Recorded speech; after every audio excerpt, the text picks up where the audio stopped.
That's my take on the GF. Rugby. Rugby All Blacks versus Argentina. Bro, that first half, bro, I'm really impressed with that Anton Lynette Brown. I told you, Bro, fuck, bro, like the more I watch him play, bro, the more I like him at centre, eh? And he's quick too. Yeah, bro, I'll tell you who's surprising me, bro, is Ryan Crotty. Like that fella, bro, like he's getting better and better every game. He showed a bit of speed too in this game to get outside the centre. Well, they did that full length of the field try from the kickoff. Yes. Bro, TJ Perenata, bro, he's like a fourth Lucy out there, bro, that fella. He's fucking, I think it helps. And he gets another start this week. Yeah, bro. Wonder why. Bro, fuck, our man is obviously hungry, bro, because he's not emptying his ball bags and disabled toilets. But yeah, bro, like fuck, he's got a phenomenal looking mumsy, though. I think his passing game, bro, has improved so much in the last 2 seasons or TJ's. He was a little bit, like for me a few years ago, but he reminded me a little bit of Justin Marshall. Yeah, like he had an okay running game and his defense was good, but his passing game, bro, really lacked. Yeah. I think, bro, in his last 2 years, it's like gone up another level, bro. His passing game, especially this year, bro. Like, watching his passing game this Saturday, and fuck, I don't think he made a bad pass from the ruck of the scrum or the base of from the base of the ruck or the scrums all game, bro, in this game. Yeah. And like he missed one tackle when they made a break, but everything else, bro, his defense was solid, bro. He's like a fourth Lucy, getting in there, getting those fucking pilfers, bro, like a Lucy. He's just going from strength to strength, that fella.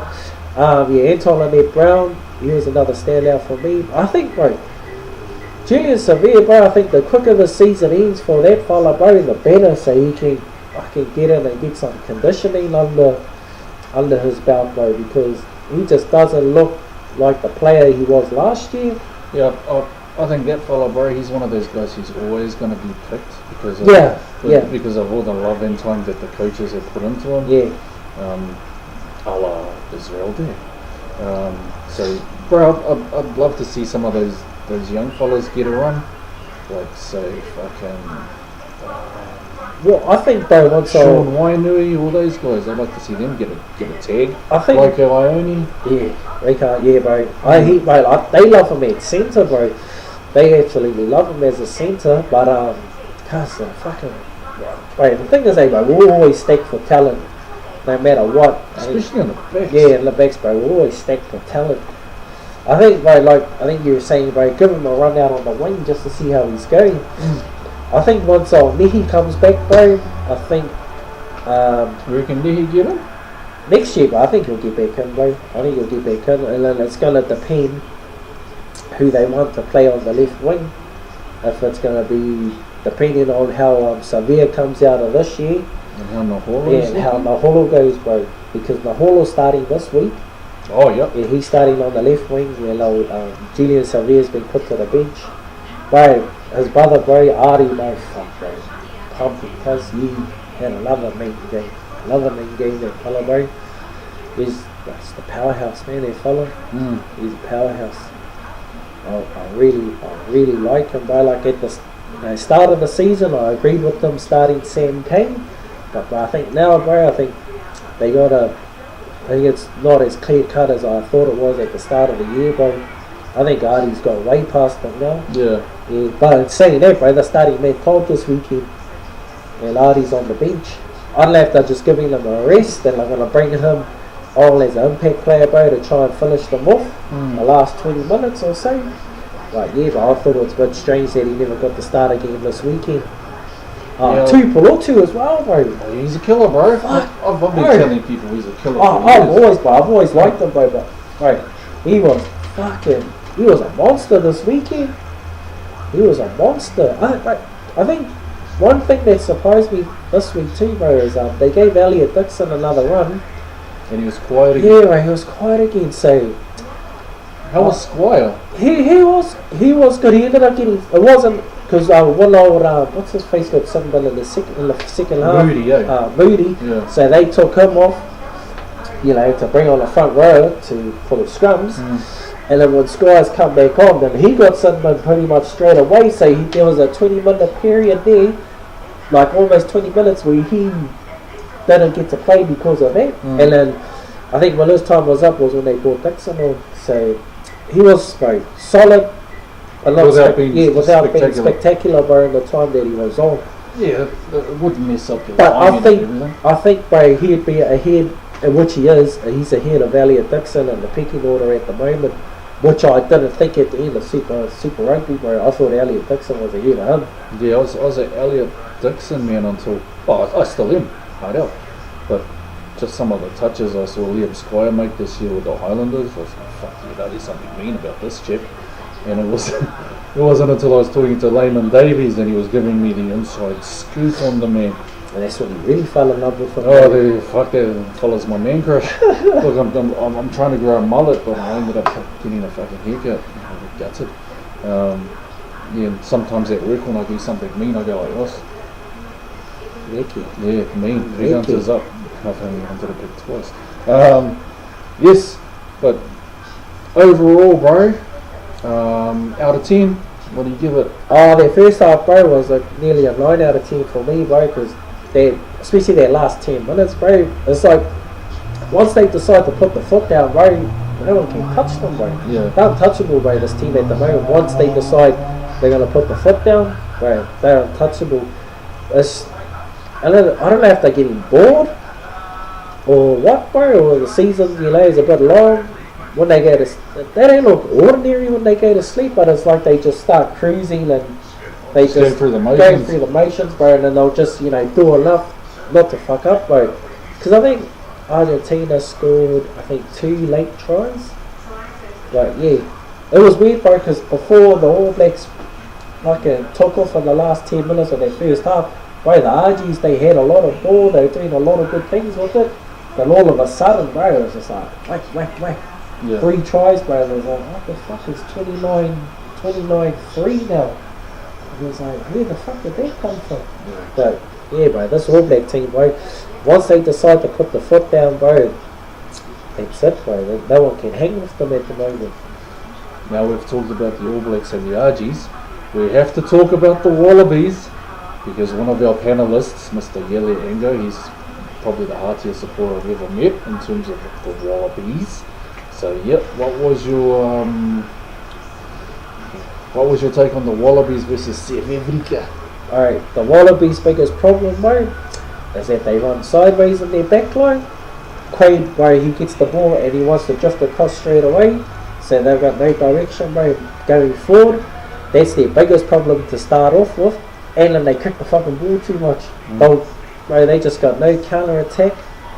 It's like they don't believe in themselves. Like, they were playing probably the better attacking rugby. They scored the only try in this game. It was a fucking shit game, really. Yeah.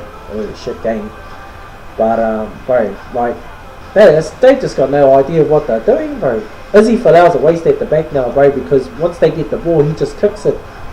It's like he's confused of what to do. He needs to get the ball and someone needs to tell him, bro, just fucking have a go, mate. Tell your wingers to get back with you, or whoever's back with you, tell them to get behind you so you can have a go.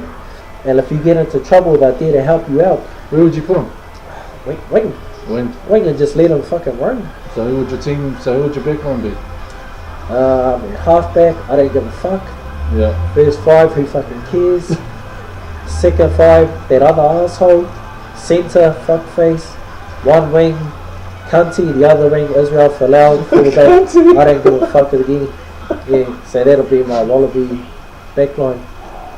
Bro, but seriously, bro, I'd have him on the wing, bro, and just tell him, fuck, bro, once you get that ball, you just go. Don't worry about anything else. I just want you to have a go. Use your sideline as your bailout tactic. If they're like, inside the half, use the sideline as your bailout tactic. So if you're going to get tackled, you're going to get tackled out. Fuck, because from the way things are going, I'm half expecting to see Horan and them run out with boots on. Bro, I think they'll do better than these cunts they got at the moment, bro. Yep. I don't know what you could do with their team. I think they've tried every trick in the book, even the Ghetto. The Ghetto rule didn't really work, did it? Well, you look at the team now, but I think everybody in there is an Aussie player, except for I think Kepu and Guinea. Yeah, but at this stage they need Guinea. Yeah, they do. They need Will Guinea. He's actually coming back into some really good form at the moment. You know. Next week, this weekend I should say, you have Wallabies versus the Aussies, and we got South Africa. South Africa being South Africa. It's going to be tough over there, bro. It's going to be really tough over there. But I think, bro, like the last 15 minutes is where we're going to roll them. I think that's the last 15 minutes is where we're going to roll them. But I think we just got too much class in our team at the moment, bro. And I think they're sort of suffering from what Aussie are suffering from too. They just chopping and changing all the time. They're not settled on a team. I think, bro, this year has been the most settled I've seen an All Black team for a long time. But I've been expecting them to fucking rest Bodie Barrett, bro, for the last 4 tests, bro. But he keeps starting. I was like, fuck, I'm real happy with that. That they've been consistent with their selections. And I think we've settled on our midfield now, bro. Crotty and Lynette Brown, because I can't see Fikator getting back in there. I'd like to see them fucking give Moala a few more runs. Just to see how he wow. I think he's going to be suffering from getting injured at the wrong time. Yeah. Because like Charlie Ngata. Yes. They're going to suffer from that sort of thing, bro. You know, all credit to Lynette Brown, bro. He got his opportunity and the man has taken it, bro, with both hands. Yeah, I was cracking up because earlier in the year people were going, who the fuck's this? Because I was one of them, bro. And I'd seen him in a couple of ITM Cup games and fuck, he stood out. And I was telling them, no, he's mean, bro. He's not a crash and bash midfield, though. He'll actually try to beat people with wheels. See, I think the biggest problem, or the difference, bro, not problem, but the difference between him and Fikator is that when they go to cart the ball up, bro, Fikator is going fucking back in on the angle. When he gets it, he steps back in and he just wants to, all he can do is crash. Whereas Lynette Brown, bro, he'll straighten it up. So if he gets taken, he can still offload on the outside. He's not on a crazy angle like fucking angling in where he can't offload outside of him. Yeah. Or it's going to be fucking something crazy like Sonny Bill. He straightens, bro, and crashes, and then he can still get the offload out. That's the one of the big differences I've seen between Fikator and Lynette Brown, bro. Fikator, bro, when he's crashing it, bro, that's all he's gonna do. He's just gonna crash it. Just square his hips. Yeah, he does more than square his hips. He angles back in, bro, so he sort of nullifies his options that he can do. But fucking that other cousin, he straightens and where he can still play the ball afterwards. Yeah, well, I think at this stage we're really fucking blessed with midfielders. We've got guys like David Havili coming through, fucking Sean Wainui, all those young fellas. So yeah, I don't think.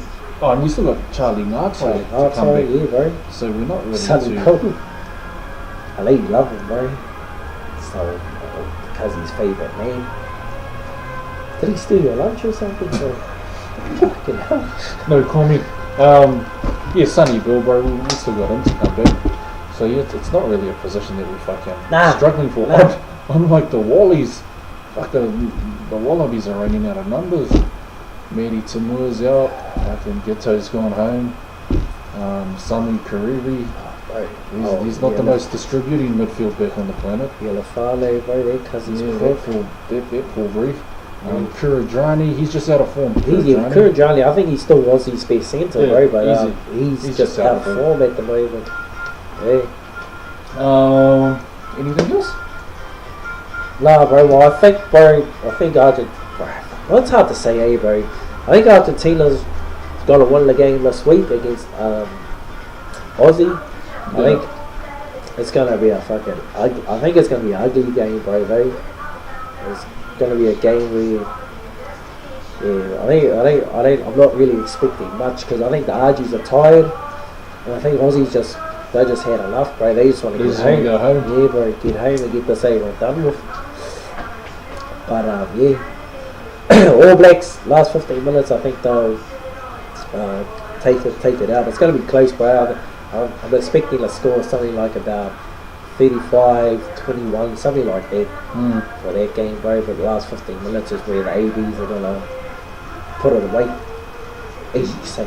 Oh, fair enough, bro. Fair enough. But yes, that was our sports roundup.